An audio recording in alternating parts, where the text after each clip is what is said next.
Të nderuar shikues, u rikthyem në pjesën e dytë të pasdites me personalitetet në studio dhe temën për të cilën sot do të diskutojmë. Do flasim sot për një temë të bukur, do flasim konkretisht për adhuruesit e natyrës, ata të cilët kanë dëshirë dhe kanë mundësi të jenë pjesëmarrës në marshin tradicional.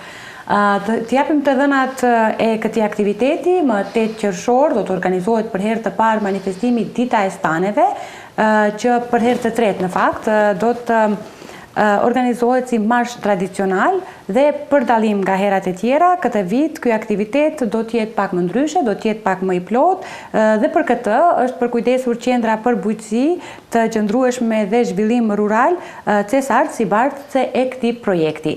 Për të folur konkretisht për këtë temë, kaq të bukur, kaq të rëndësishme dhe për të marrë informacione të rreth këtij organizimi, rreth këtij aktiviteti, ne kemi nderin dhe kënaqësinë që në studion tonë të na nderojnë dy personalitete edhe ata.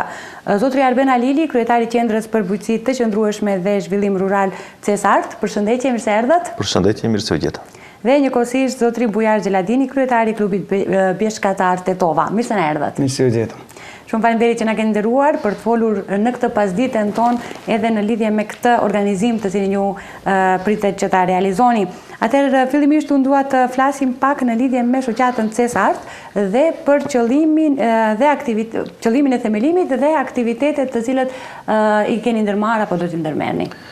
Në fakt, shoqata CESART është një shoqatje qeveritare, themeluar nga entuziastët të cilët dëshironin të promovonin vlerat e sharit dhe njëkohësisht vlerat e asaj që quhet në terminologjinë më të re bujqësi e qëndrueshme dhe zhvillim rural, duke marrë për bazë nevojën e një organizimi të tillë dhe me theks të veçantë edhe të organizimit të fermerëve, po edhe të organizimit të agroekonomisë në përgjithësi, sepse është një nevojë domosdoshme e ndryshimit të atij mindseti që quhet të mos e shohim sektorin agrar vetëm si plotësimin e nevojave familjare, por njëkohësisht edhe të agrobiznesit.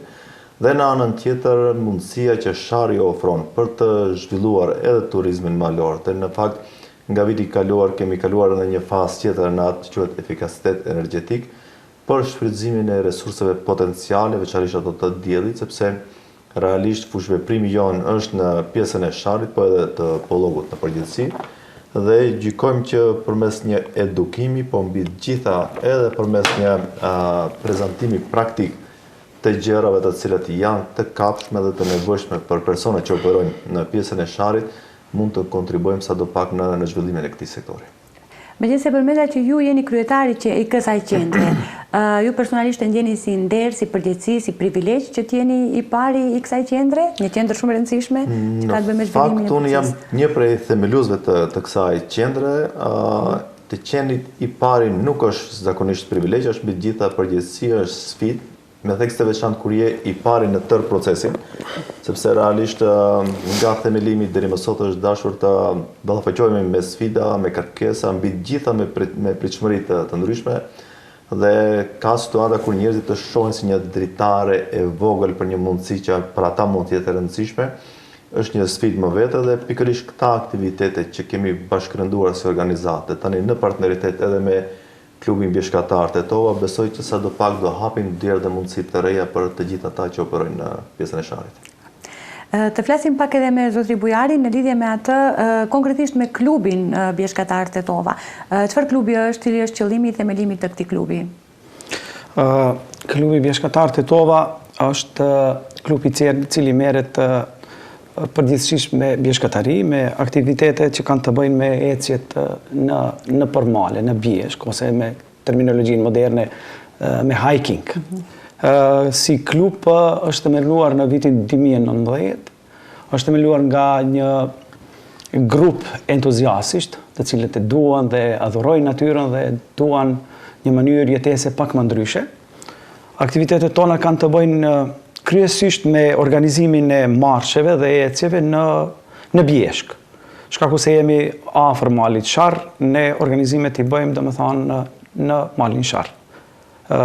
Organizojmë ecje në Sharr, zakonisht i bëjmë ditën e diellit, i organizojmë dhe varet prej grupeve sa persona na bashkohen, bëjmë ecje, dalim dhe organizojmë ecje. Po, e njëjta pyetje më vlen edhe për ju, është nder për juve apo përgjegjësi që Që gjithsesi që është e përgjegjësi, s'ka ku se klubi bjeshkatar Tetova për momentin numëron 70 antarë dhe të organizojsh atë numër të madh të antarësisë është sfidë dhe është përgjegjësi.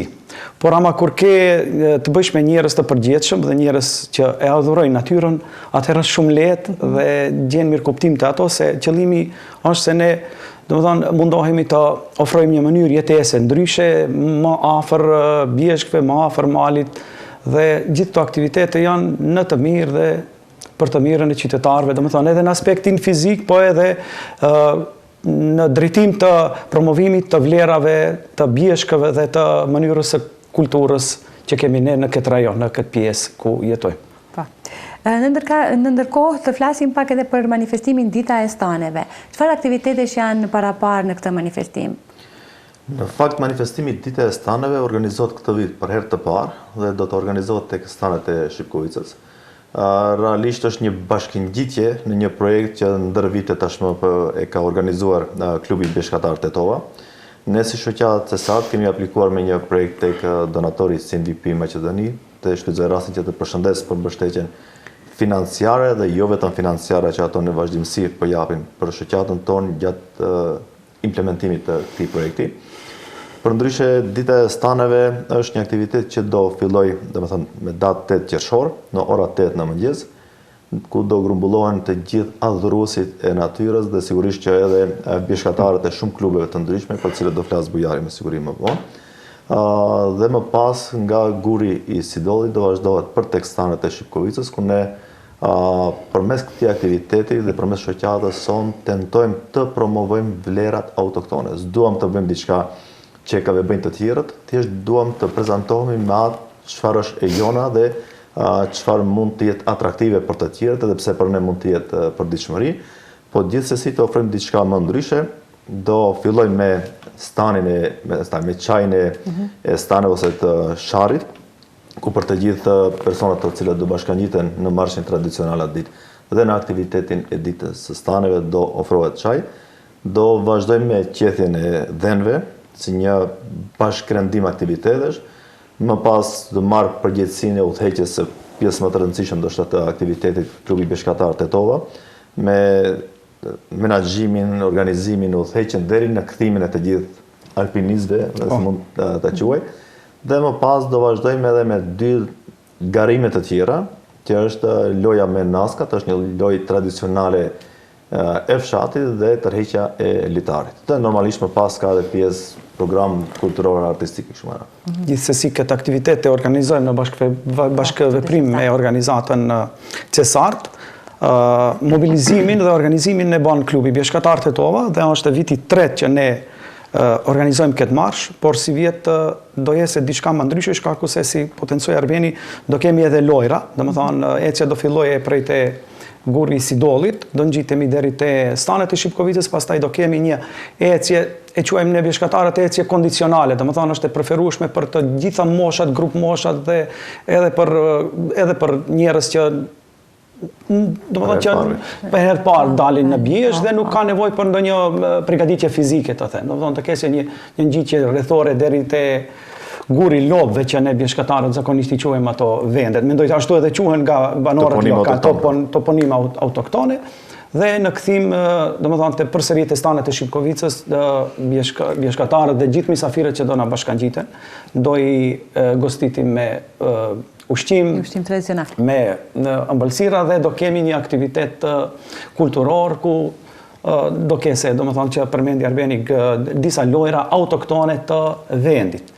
Domethënë, gjithë ky organizim dhe gjithë ky manifestim bëhet me përkrahjen e 2 organizatave ndërkombëtare, që unë jam shumë mirënjohës dhe shfrytëzoj rastin që t'i përshëndes, është CNVP-ja dhe Pointi, të cilët na përkrahin në mënyrë pa rezervë. Domethënë kemi mbështetje atyre për çdo projekt i cili ka të bëjë me zhvillimin e bjeshkatarisë dhe aktiviteteve tjera që kanë të bëjnë me malin sharr dhe më gjarë. Po. Do të thënë ky është një bashkëpunim në mes të CESART dhe shoqatës së bjeshkatarëve, Klubit të bjeshkatarëve Tetova. Si erdhi deri te ky bashkëpunim?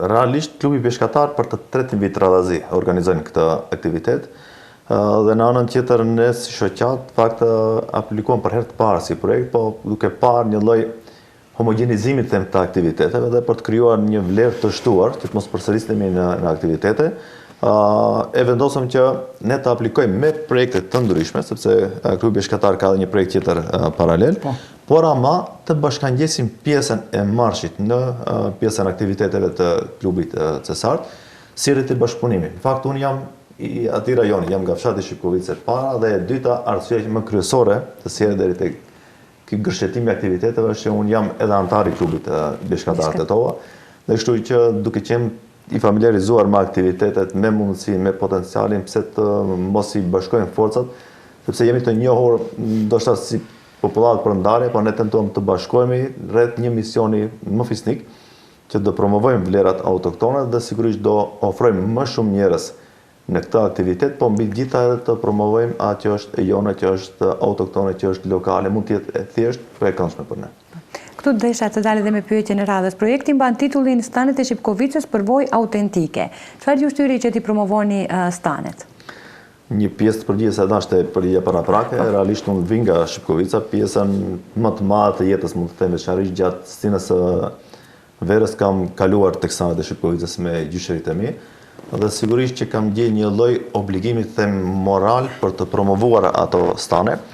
Unë kam përmendur edhe në një vend tjetër që lokacioni i atyre staneve nuk ka qenë edhe para viteve të 60 aty ku është sot, për shkak të rrethanave të ndryshme politike, thjesht janë detyruar banorët lokal të lëvizin nga një pjesë e njohur për ne banorët e Shqipkovicës si Stena Bara, si rajon, sepse ka qenë stane me barë ose me arat, livadët që kanë pas banorët lokal. Dhe sistemi i kanë nxjerrë në vitet e 60 në këtë hapësirë ku janë sot, për t'i pasur më në kontroll për arsye të ndryshme politike, por që sot rezulton të jetë një gjë shumë pozitive për shkak të hapësirës, për shkak të kushteve, për shkak të mundësive që këto stane përveç se të shfrytëzohen nga banorët lokal për ruajtjen e bagëtisë, për zhvillimin e agroturizmit, të përdoren edhe si një potencial turistik më i organizuar dhe normalisht që të ngritet vlera e atij rajoni. Thjesht deri më sot ka një numër të konsiderueshëm të njerëzve që vizitojnë këtë vend, po thjesht janë për shkak të njohjeve, për shkak të promovimeve themi individuale, për shkak të ndoshta ndonjë postime nëpër Facebook, e duam ta ndryshojmë këtë, të bëhet pak më atraktive në formë më të organizuar dhe thjesht të njihen me mundësinë, me potencialin, me kulturën, edhe me natyrën, pse jo. Do më thënë në këtë aktivitet mund të merë pjesë çdo kush që është interesuar, apo jo? Nuk është e kufizuar vetëm ata që janë pjesë e klubit ose pjesë e Pa diskutim, janë të mirësardhur të gjithë, pa dallim moshe dhe gjinie. Në kuadër të kësaj unë duhet të potencoj se ne si klub bjeshkatar, përveç që organizojmë marshe, në kuadër të klubit bjeshkatar momentalisht jemi duke realizuar edhe projektin Ekorinia, gjithmonë në përkrahje të CNVP-s dhe Pointit. Projekti Ekorinia ka të bëjë me edukimin e nxënësve në për shkollat e mesme dhe në universitete. Mundohemi të bëjmë të krijojmë një rini që të jetë më afër natyrës dhe të dojë natyrën. Dhe duhet të potencoj dhe jam shumë i gëzuar se veç mas kanë filluar të vinë në shprehje rezultatet e këtij projekti. Do të thonë që duhet ta përmendi sot ne mbasi përfunduam me organizimin e këtyre prezantimeve në shkollat e mesme, javën e kaluar gjithsesi ditën e diell kemi pat një grup shumë të bukur të shkollës së mesme, të cilët na u bashkangjitën dhe kemi pat një ecje shumë të mirë në pjesën e Sharrit, gjithsesi te ujvarat e Leshnicës. Domethënë ja ka vlerë gjitha i angazhim që ne kemi bërë si klub bjeshkatar me prezantimet tona që kemi bërë në për shkollat e mesme dhe në universitet. Që duhet të them se veç ecjes në bjeshk, ne mundohemi të mësojmë, të edukojmë gjeneratat e reja dhe të i frymëzojmë me atë që e bëjmë ne, që mundohemi të bëjmë më së miri. Dhe gjithë kjo në të mirë të popullatës. Sigurisht qytetarëve. Zoti Halili, ju gjatë apo në kuadër të këtij projekti keni realizuar edhe një hurumtim për sa i takon historikut dhe gjendjes aktuale të staneve të Shqipkovicës. Cilat janë gjetjet nga ky hurumtim që keni bërë? Realisht ka qenë Aktiviteti I parë që është realizuar hulumtimi për të identifikuar potencialin aktual të staneve të Shipkovicës, për të parë dhe numrin ekzistues dhe mbi gjitha më e rëndësishmja gjetjet respektivisht ajo se si këta stane, si kjo hapësirë të mund të shfrytëzohet. Realisht janë kërkesa, pritshmëri, identifikime të ndryshme që janë bërë, varësisht nga banorët ose nga kush është bërë, është dhënë përgjigje në atë grumbullim të dhënësh ose intervistë që kemi patur. Janë përfshirë një numër I konsiderueshëm, madje jo vetëm banorë të rajonit të Shipkovicës, po edhe të fshatrave, do të thënë Bozovc, Vic, Veshall e kështu me radhë, me qëllim që edhe ajo mostra e hulumtimit të jetë më e larmishme, po edhe informacionet ose feedbacku që të nxirrej ose është nxjerrë tashmë nga ky hulumtim të jetë më I kapshëm dhe normalisht më I dobishëm për masën më të gjerë.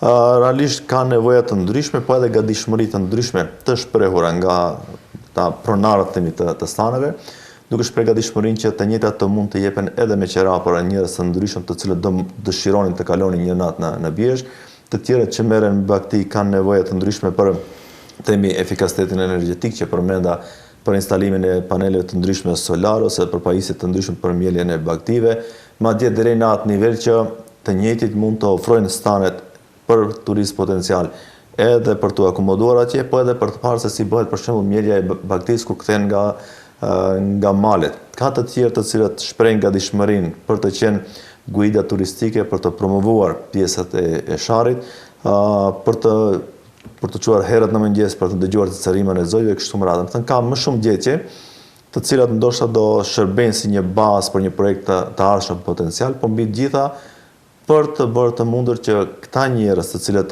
jetojnë e veprojnë me tekst të veçantë nga themi pjesa e dytë e pranverës deri në Vjeshtën e vonë në atë rajon, të mund që në një farë forme të fillojë me një lloj komercializimi të atyre shërbimeve që deri më tash jepen pa pagesë.